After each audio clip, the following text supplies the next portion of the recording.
La situación de la defensa nacional no puede alejarse de la visión general de seguridad que enfrenta el país. Después de la firma de los acuerdos de La Habana, las fuerzas militares de Colombia han tenido que jugar un rol en la consolidación de aquellos logros que se consiguieron antes de la firma de los acuerdos y adicionalmente de la estabilidad que iban a dar lugar los compromisos que se obtenían entre la guerrilla desmovilizada y el Estado. Lo que tenemos hoy en día es un proceso de consolidación de esos logros ralentizado, debilitado por una disminución de las capacidades y adicionalmente afectado por algo que en el texto que hemos desarrollado hemos denominado duda estratégica. ¿Qué significa esa duda estratégica? Significa un cambio muy abrupto en la visión del contexto de seguridad del país sin que hayan cambiado los elementos que fundamentan las principales amenazas a la nación. Lastimosamente, con la firma de los acuerdos de La Habana quedó instalado el imaginario en toda la sociedad, un imaginario del cual no fueron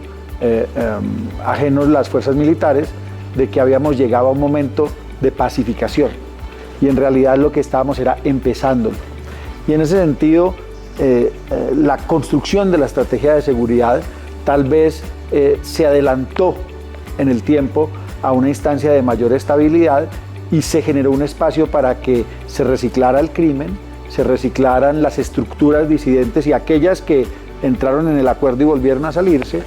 y adicionalmente se enfrentó a una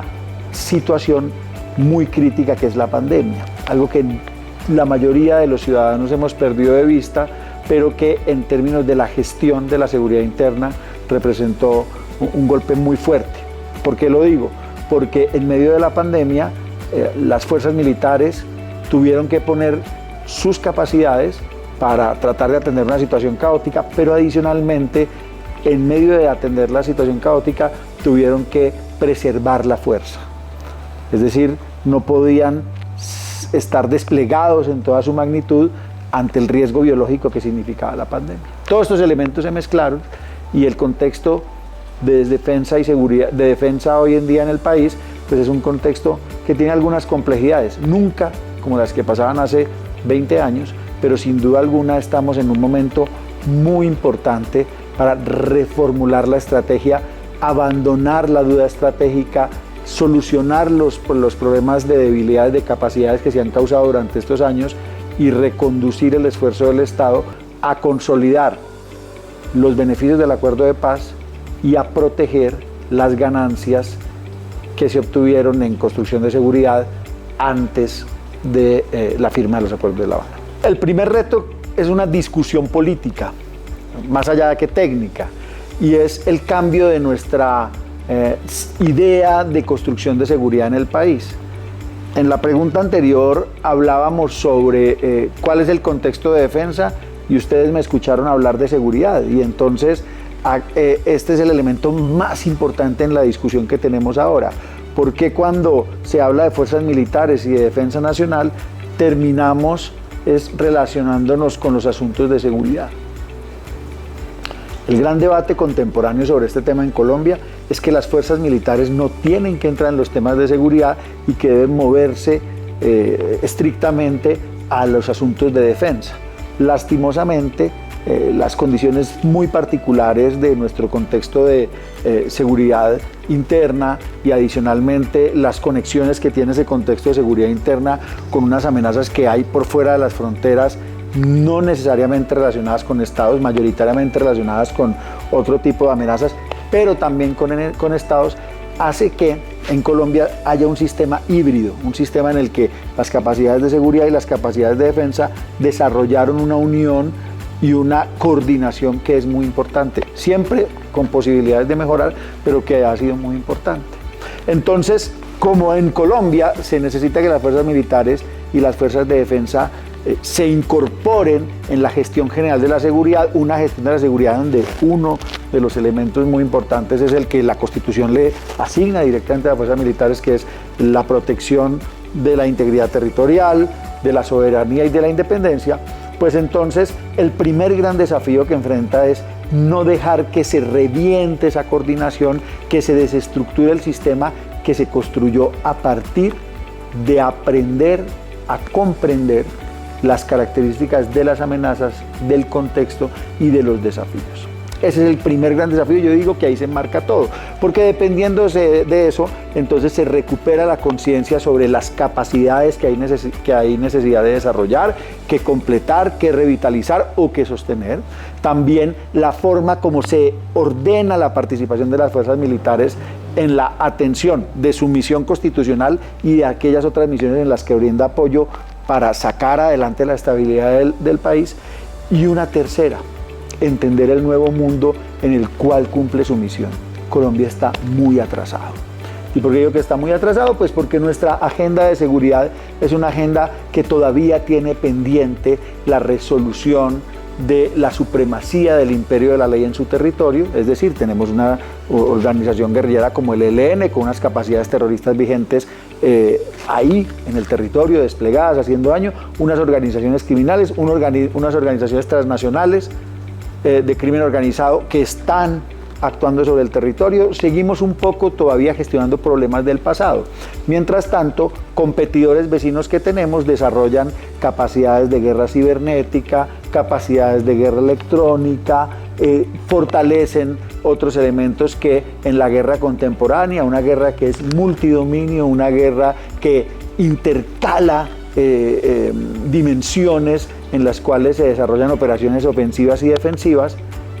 todavía en este país estamos muy crudos. Eso es no solo un desafío desde el punto de vista de la visión estratégica, también desde el punto de vista presupuestal. Hay una máxima muy importante cuando uno como funcionario, como analista, incluso los miembros de las fuerzas militares tienen vigente en la permanente ejercicio de sus actividades, y es que la mejor forma de conservar la paz es estar muy bien preparados para la guerra. Y esto, en palabras más sencillas, significa que un país tenga las suficientes capacidades para disuadir, para hacer que aquellos que quieran competirle o aquellos que quieran hacerle daño consideren que es más costoso atacarlo, hacerle daño, que no hacerlo. Es una sociedad que por razones que tenemos que investigar con mucho más cuidado y ponerlas a la disposición de los ciudadanos, una sociedad que ha ido apartándose de las fuerzas militares y que las ha ido convirtiendo progresivamente en un cuerpo institucional con el cual no hay conexión. ¿Por qué esto impacta? Porque en últimas entonces la sociedad en su conjunto se olvida de la necesidad de brindarle las herramientas de protección jurídica para que ellos cumplan en el marco de la ley y adicionalmente con una posibilidad de altísimos estándares operacionales de su misión, porque adicionalmente la solidaridad de la sociedad va a terminar acompañando a esos hombres y mujeres que destinan toda su vida a protegernos y a sus familias, a devolverles de alguna manera en bienestar, en mejores condiciones de vida, en reconocimiento ese esfuerzo. Y por último, en garantizar que nuestras fuerzas militares no sean instrumentalizadas para el ejercicio de la política. Un asunto que sin lugar a dudas podría ser un cáncer para nuestra sociedad y un cáncer para esas instituciones que representan en sí mismas el soporte de la nación. Nuestra primera recomendación gira en torno a recuperar esa visión estratégica, una visión estratégica de largo plazo para sostener la paz interna, construir la que queda y sostener la paz interna que se alcanzó a través hasta los acuerdos de La Habana, solucionar los problemas que se generaron por la duda estratégica y proyectar paz y estabilidad por décadas. En el caso de las fuerzas militares, no solo en lo interno, sino en lo externo. Y para lo cual tiene que definir esa postura estratégica que está por Colombia definida como que esto es un país que no tiene intereses de agredir a nadie, tiene su mayor interés es que nadie venga y lo agreda, le haga daño. Y en ese sentido, entonces las fuerzas militares, aquellos que lideran estratégicamente las fuerzas militares, deben asegurarse de que no haya una duda estratégica. Superar la duda estratégica significa garantizar la visión de que los estándares de capacidades, los estándares operacionales y la observación de los riesgos y amenazas para la integridad territorial, la soberanía, la estabilidad de la nación,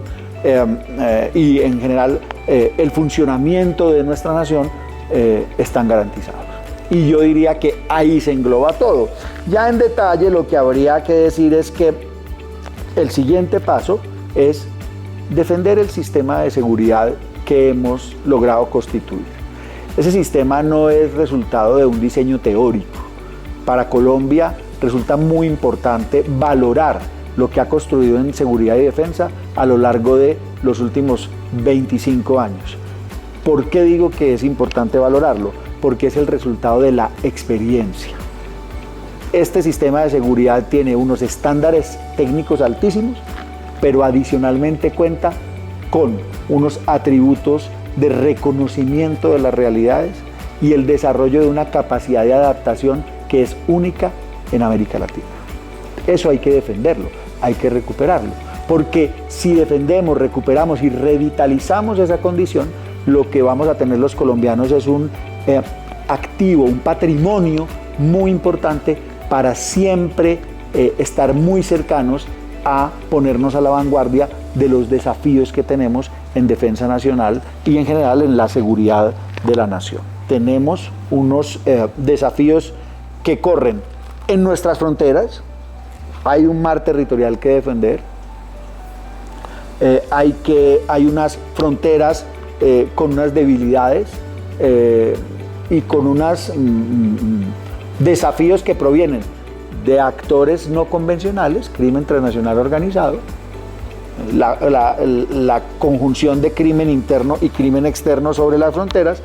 pero también, y hay que decirlo con total claridad, de otras naciones que incluso siendo fronterizas nuestras han hecho ataques cibernéticos contra el país y en unas acciones que son, y no hay que ponerlo con eufemismos, acciones ofensivas, agresivas contra Colombia. Y adicionalmente, el cambio del panorama global, del escenario de seguridad internacional, hace que el hemisferio americano y Sudamérica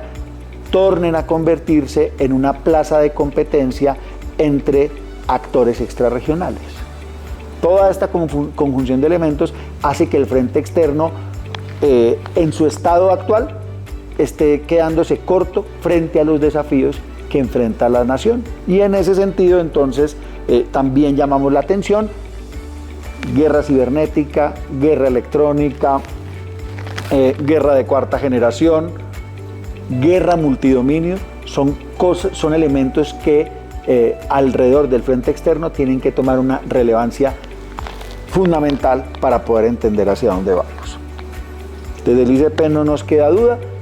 que los colombianos hoy en día no conocen a sus fuerzas militares, no entienden su rol, no comprenden su composición y se ha debilitado su entendimiento de que las fuerzas militares uniformadas, en servicio, están conformadas por unos ciudadanos que asumen ese rol en la sociedad, pero que llegada a una situación de crisis, somos todos los ciudadanos quienes debemos entrar a componer esas fuerzas militares. Y esa idea, que representa la cultura de la defensa, y mucho más amplio, la cultura de la defensa y la seguridad, está muy disminuida en el país y ahí hay que trabajar con mucha fortaleza. Porque eso lo que va a volver a recomponer es la unión entre instituciones y ciudadanos y le va a cerrar el espacio a las amenazas internas y a las amenazas externas.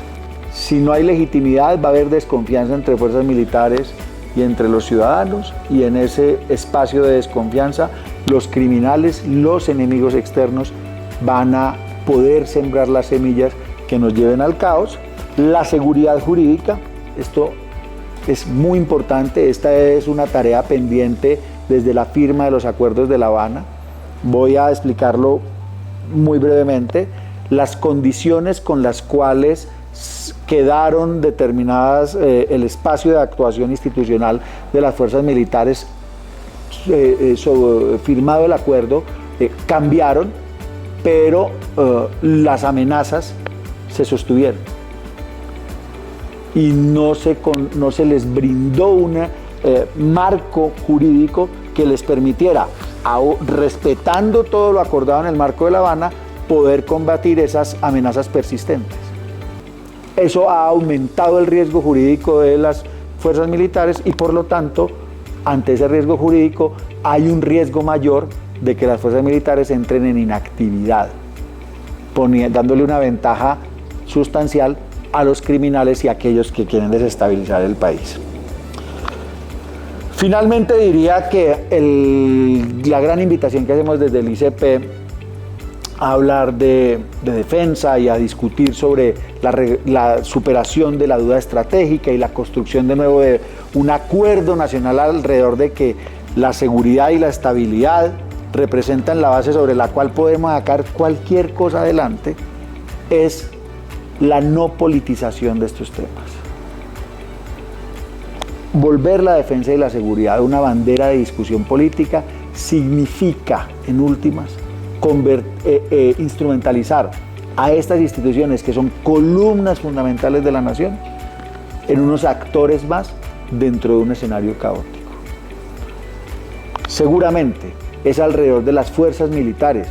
y de la Policía Nacional que nuestro país puede empezar a construir ese entendimiento, esa reconciliación. Las fuerzas militares de Colombia, la Policía Nacional de Colombia, está constituida por hombres y mujeres de todas las razas, de todos los estratos sociales, de todas las regiones. Ese es el eje alrededor del cual, como nación, deberíamos terminar de construir este proceso de desarrollar este proceso de transición, estabilizarnos y proyectarnos hacia una sociedad más grande.